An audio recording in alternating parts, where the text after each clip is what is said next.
Kakkayamchal hills residence അസോസിയേഷനിൽ അംഗങ്ങളായ 45ഓളം കുടുംബങ്ങളെ പങ്കെടുപ്പിച്ചുകൊണ്ട് 2024 വർഷത്തെ ഓണാഘോഷം വ്യത്യസ്തമായ കായിക പരിപാടികളോടെ ആഘോഷിച്ചു.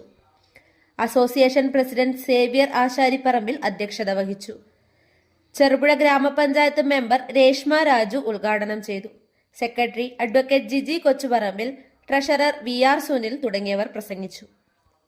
ഓണാഘോഷ പരിപാടിക്ക് കണ്ണൻ കാട്ടൂർ, സുനിത, മഞ്ജു, ടോം കൊച്ചുമുറി, രാജേഷ്, മാധവൻ പലേരി, ശ്രീജ കണ്ണൻ, ഏലമ്മ രാജു, ഡോമിന, ലിസി ആശാരിപ്പറമ്പിൽ തുടങ്ങിയവർ നേതൃത്വം നൽകി. കസേരകളി, ചാക്കിൽ കയറിയോട്ടം, സ്പൂൺ റേസ്, മിഠായി പെറുക്കൽ, പെനാൽറ്റി ഷൂട്ട്, താറാവ് പിടുത്തം, സുന്ദരിക്ക് പൊട്ടുതൊടൽ തുടങ്ങിയ ഓണക്കളികൾ പങ്കാളിത്തം കൊണ്ട് ശ്രദ്ധ നേടി. വിജയികൾക്ക് സമ്മാനദാനം president, secretary, treasurer, panchayat member എന്നിവർ ചേർന്ന് നിർവഹിച്ചു. വിഭവസമൃദ്ധമായ ഓണസദ്യയോടുകൂടി പരിപാടി അവസാനിച്ചു.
ചെറുപുഴയുടെ ഹൃദയഭാഗത്ത് 7 വർഷങ്ങളായി പ്രവർത്തിച്ചു വരുന്ന Z മൊബൈൽ നവീകരിച്ച ഷോപ്പിന്റെ പ്രവർത്തനം ആരംഭിച്ചിരിക്കുകയാണ്. IPhone, Samsung, Redmi, Realme, OnePlus, IQ തുടങ്ങിയ ലോക പ്രശസ്ത ബ്രാൻഡുകളുടെ മൊബൈൽ ഫോണുകൾ ഏറ്റവും കുറഞ്ഞ വിലയിൽ EMI സൗകര്യത്തോടുകൂടി നിങ്ങളിലേക്ക്. Mobile accessories, second hand phone മുതലായവ ലഭ്യമാണ്. കാലത്തിന്റെ ആധുനികതയ്ക്കൊപ്പം ചെറുപുഴയെ നയിക്കുന്ന Z മൊബൈൽ, അമ്പലം റോഡ്, ചെറുപുഴ. ഫോൺ 920777 5777.